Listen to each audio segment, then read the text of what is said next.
संतोषी माता की जय। प्रिय भक्तजनों, आज हम इस वीडियो में संतोषी माता की व्रत कथा सुनेंगे। शुक्रवार के दिन माँ संतोषी का व्रत पूजन किया जाता है। इस पूजा के दौरान माता की आरती, पूजन तथा अंत में माता की कथा सुनी जाती है। तो आइए सुनते हैं संतोषी माता की व्रत कथा। तो उससे पहले प्रेम से बोलिए संतोषी माता की जय। एक बुढ़िया थी, उसके 7 बेटे थे। 6 कमाने वाले थे जबकि एक निकम्मा था। बुढ़िया 6 बेटों की रसोई बनाती, भोजन कराती और उनसे जो कुछ जूठन बचता वह 7वें को दे देती। एक दिन वह अपनी पत्नी से बोला, देखो मेरी माँ को मुझ पर कितना प्रेम है। तब वह बोली, क्यों नहीं, सबका जूठा जो तुमको खिलाती है। तब वह बोला, ऐसा नहीं हो सकता, मैं जब तक आंखों से न देख लूं नहीं मान सकता। तब बहू हंसकर बोली, देख लोगे तब तो मानोगे। और फिर कुछ दिनों बाद एक त्योहार आया। घर में 7 प्रकार के भोजन और चूरमे के लड्डू बने। तब वह जांचने को सिर दुखने का बहाना कर पतला वस्त्र सिर पर ओढ़े रसोई घर में सो गया। वह कपड़े में से सब देखता रहा। 6 भाई भोजन करने आए। उसने देखा माँ ने उनके लिए सुंदर आसन बिछा नाना प्रकार की रसोई परोसी और आग्रह करके उन्हें जिमाया, और यह सब वह देखता रहा। और जब 6 भाई भोजन करके उठे तब माँ ने उनकी जूठी थालियों में से लड्डू के टुकड़े उठाकर एक लड्डू बनाया और जूठन साफ कर बुढ़िया माँ ने उसे पुकारा, बेटा 6 भाई भोजन कर गए, अब तू ही बाकी है, उठ तू कब खाएगा। और वह कहने लगा, माँ मुझे भोजन नहीं करना, मैं अब परदेश जा रहा हूँ। माँ ने कहा, कल जाता हो तो आज चला जा।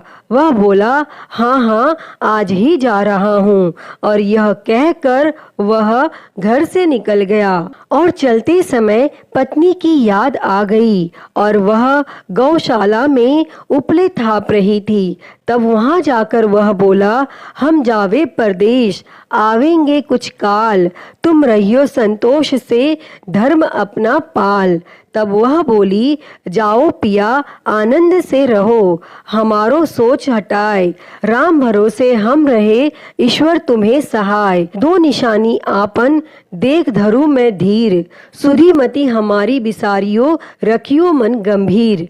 तब वह बोला, मेरे पास तो कुछ नहीं, यह अंगूठी है सो ले लो और अपनी कुछ निशानी मुझे दे दो। वह बोली, मेरे पास क्या है, यह गोबर भरा हाथ है।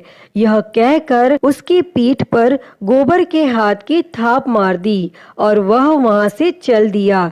चलते चलते दूर देश पहुंचा और वहां पर एक साहूकार की दुकान थी।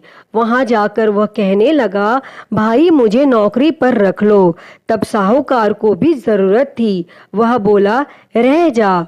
और तब उस लड़के ने पूछा, तनख्वाह क्या दोगे? साहूकार ने कहा, काम देखकर दाम मिलेंगे। तब उसे साहूकार की नौकरी मिली और वह सुबह 7 बजे से रात 10 बजे तक नौकरी करने लगा। और कुछ दिनों बाद दुकान का सारा लेन देन, हिसाब किताब, ग्राहकों को माल बेचना, सारा काम करने लगा। साहूकार के 7-8 नौकर थे, वे सब चक्कर खाने लगे। यह तो बहुत होशियार बन गया। तब सेठ ने भी इसका काम देखा और 3 महीने में ही उसे आधे मुनाफे का हिस्सेदार बना लिया और कुछ वर्ष में ही वह नामी सेठ बन गया और वह मालिक सारा कारोबार उस पर छोड़कर चला गया। और इधर उसकी पत्नी को सास ससुर दुख देने लगे। सारी गृहस्थी का काम करा के उसे लकड़ी लेने जंगल में भेजते। इस बीच घर के आटे से जो भूसी निकलती उसकी रोटी बनाकर रख दी जाती और फूटे नारियल की नारेली में पानी। एक दिन वह लकड़ी लेने जा रही थी। रास्ते में बहुत सी स्त्रियां संतोषी माता का व्रत करती दिखाई दी। वह वहां खड़ी होकर कथा सुनने लगी और पूछा कि बहनों, तुम किस देवता का व्रत करती हो और उसके करने से क्या फल मिलता है? यदि तुम इस व्रत का विधान मुझे समझा कर कहोगे तो मैं तुम्हारा बड़ा एहसान मानूंगी। तब उनमें से एक स्त्री बोली, सुनो, यह संतोषी माता का व्रत है। इसके करने से निर्धनता, दरिद्रता का नाश होता है और जो कुछ मन में कामना हो सब संतोषी माता की कृपा से पूरी होती है। तब उसने उससे व्रत की विधि पूछी। तब वह भक्तिन स्त्री बोली, 1.25 आने का गुड़ चना लेना, इच्छा हो तो 5.25 आने का लेना या 1.25 रुपए का भी सहूलियत के अनुसार लाना। बिना परेशानी और श्रद्धा वो प्रेम से जितना भी बन पड़े सब लेना। प्रत्येक शुक्रवार को निराहार रहकर कथा सुनना। इसके बीच क्रम टूटे नहीं, लगातार नियम पालन करना। सुनने वाला कोई ना मिले तो घी का दीपक जला के उसके आगे या फिर जल के पात्र को सामने रखकर कथा कहना। और जब कार्य सिद्ध ना हो तो नियम का पालन करना। कार्य सिद्ध हो जाने पर व्रत का उद्यापन करना।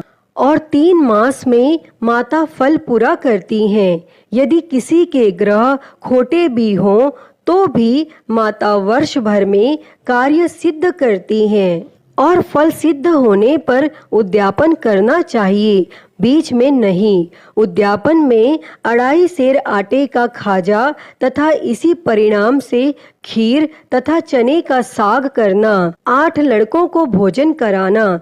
जहाँ तक मिले देवर, जेठ, भाई बंधु के हों, न मिले तो रिश्तेदारों और पास पड़ोसियों को बुलाना, उन्हें भोजन कराना। यथाशक्ति दक्षिणा दे माता का नियम पूरा करना और उस दिन घर में खटाई न खाना।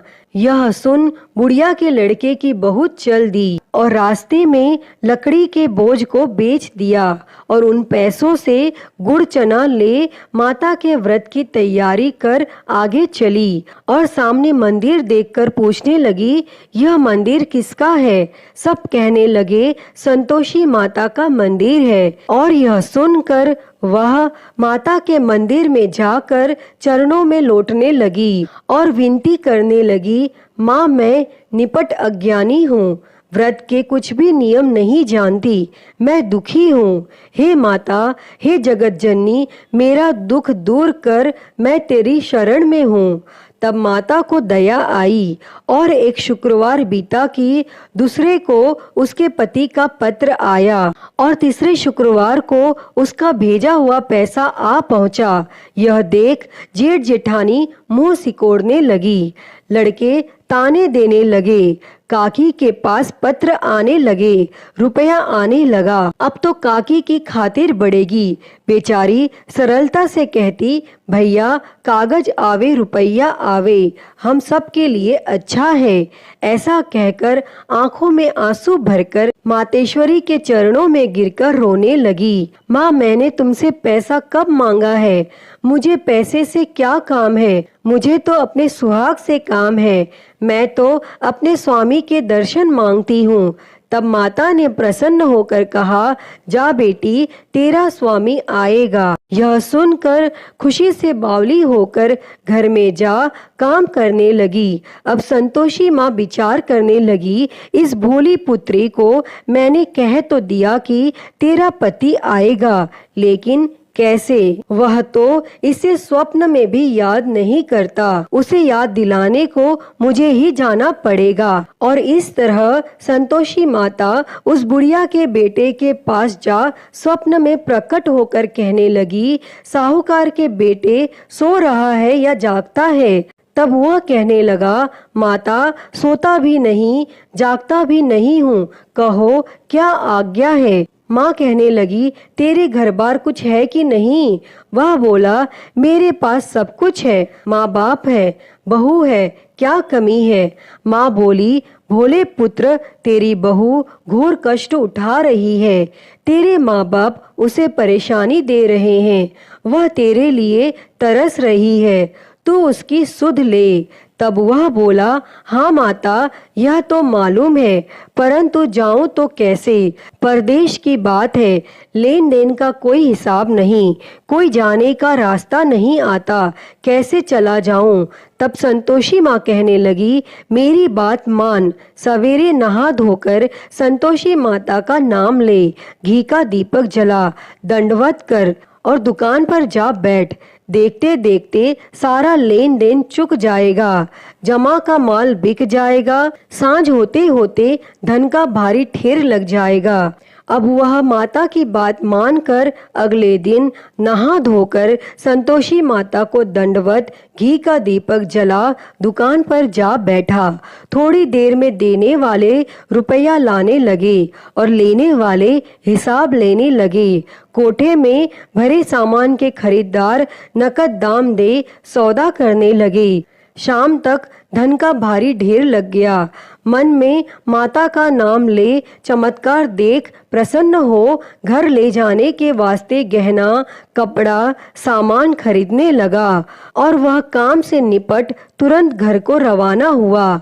उधर उसकी पत्नी जंगल में लकड़ी लेने जाती, लौटते वक्त माता जी के मंदिर में विश्राम करती और वह तो उसके प्रतिदिन रुकने का जो स्थान ठहरा, वह धूल उड़ती देख माता से पूछती है, हे माता, यह धूल कैसे उड़ रही है? तब माता कहती है, हे पुत्री, तेरा पति आ रहा है, अब तू ऐसा कर, लकड़ियों के 3 बोझ बना ले, एक नदी के किनारे रख, दूसरा मेरे मंदिर पर व तीसरा अपने सिर पर। तेरे पति को लकड़ियों का गट्ठर देख मोह पैदा होगा और वह यहाँ रुकेगा, नाश्ता पानी खाकर माँ से मिलने जाएगा। तब तू लकड़ियों का बोझ उठाकर जाना और चौक में गट्ठर डालकर जोर से आवाज लगाना, लो सासू जी, लकड़ियों का गट्ठर लो, भूसी की रोटी दो, नारियल के खेपड़े में पानी दो, आज मेहमान कौन आया है। तब उसने संतोषी माता से बहुत अच्छा कहकर वह प्रसन्न मन से लकड़ियों के 3 गट्ठर बनाती है, एक नदी के किनारे पर और एक माता जी के मंदिर पर रखती है। इतने में मुसाफिर आ पहुंचा। सूखी लकड़ियां देख उसकी इच्छा उत्पन्न हुई कि हम यहीं पर विश्राम करें और भोजन बनाकर खा पीकर गांव जाएं।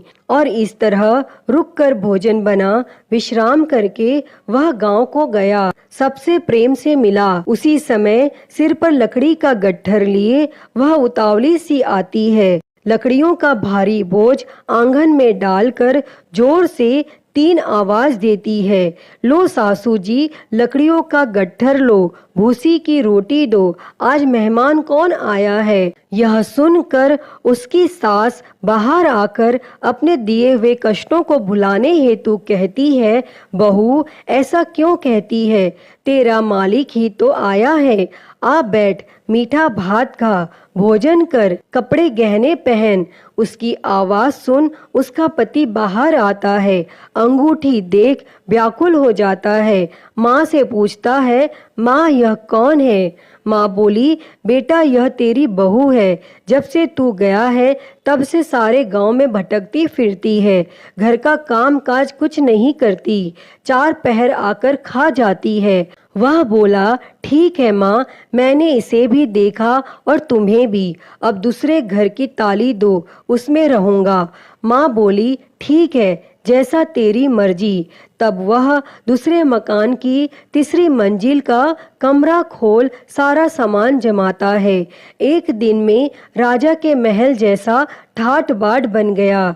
अब क्या था, वह सुख भोगने लगी। और इतने में शुक्रवार आया। उसने पति से कहा, मुझे संतोषी माता के व्रत का उद्यापन करना है। पति बोला, खुशी से कर लो। वह उद्यापन की तैयारी करने लगी। जेठानी के लड़कों को भोजन के लिए कहने लगी। उन्होंने मंजूर किया, परंतु पीछे से जेठानी ने अपने बच्चों को सिखाया, देखो भोजन के समय खटाई मांगना। जिससे उसका उद्यापन पूरा न हो।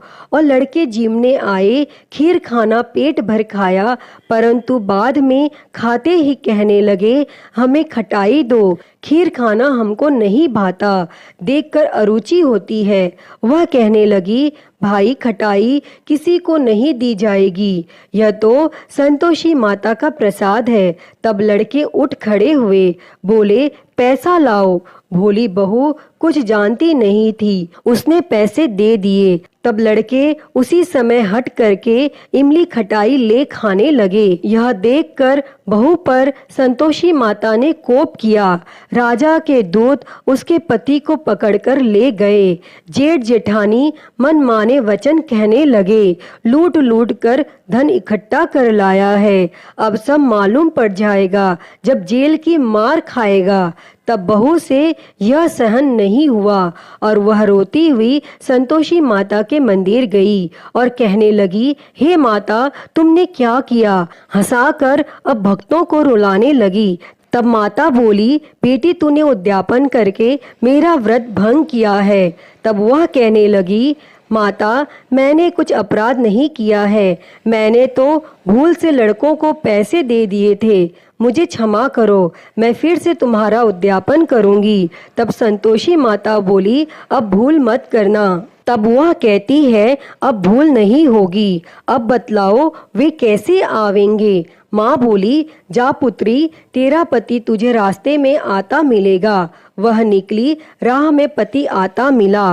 वह पूछी, कहाँ गए थे? तब पति कहने लगा, इतना धन जो कमाया है उसका कर राजा ने मांगा था और वह भरने गया था। तब वह प्रसन्न होकर बोली, भला हुआ, अब घर को चलो। कुछ दिन बाद फिर शुक्रवार आया और वह बोली, मुझे फिर संतोषी माता के व्रत का उद्यापन करना है। तब पति ने कहा, करो। बहू फिर जेठ के लड़कों को भोजन के लिए कहने गई। जेठानी ने एक दो बातें सुनाई और सब लड़कों को सिखाने लगी, तुम सब लोग पहले ही खटाई मांगना। लड़के भोजन से पहले कहने लगे, हमें खीर नहीं खानी, हमारा जी बिगड़ता है, कुछ खटाई खाने को दो। वह बोली, खटाई किसी को नहीं मिलेगी, आना हो तो आओ। वह ब्राह्मण के लड़के लाकर भोजन कराने लगी। यथाशक्ति दक्षिणा की जगह एक एक फल उन्हें दिया।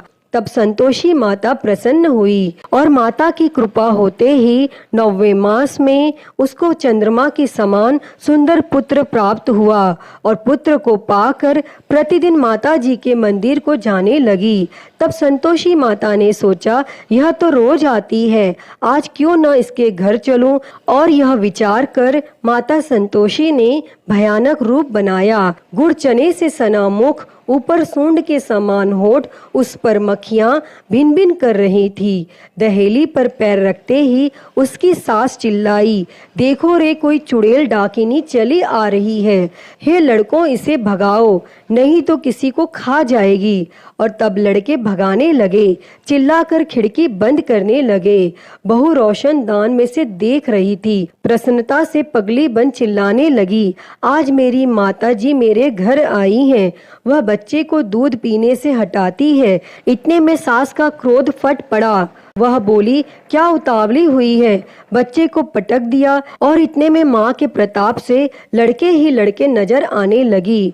वह बोली, माँ, मैं जिसका व्रत करती हूँ यह संतोषी माता है। तब सब ने माता जी के चरण पकड़ लिए और विनती कर कहने लगे, हे माता, हम मूर्ख हैं, अज्ञानी हैं, तुम्हारे व्रत की विधि हम नहीं जानते, व्रत भंग कर हमने बड़ा अपराध किया है। जगमाता, आप हमारा अपराध क्षमा करो। और फिर इस प्रकार संतोषी माता प्रसन्न हुई।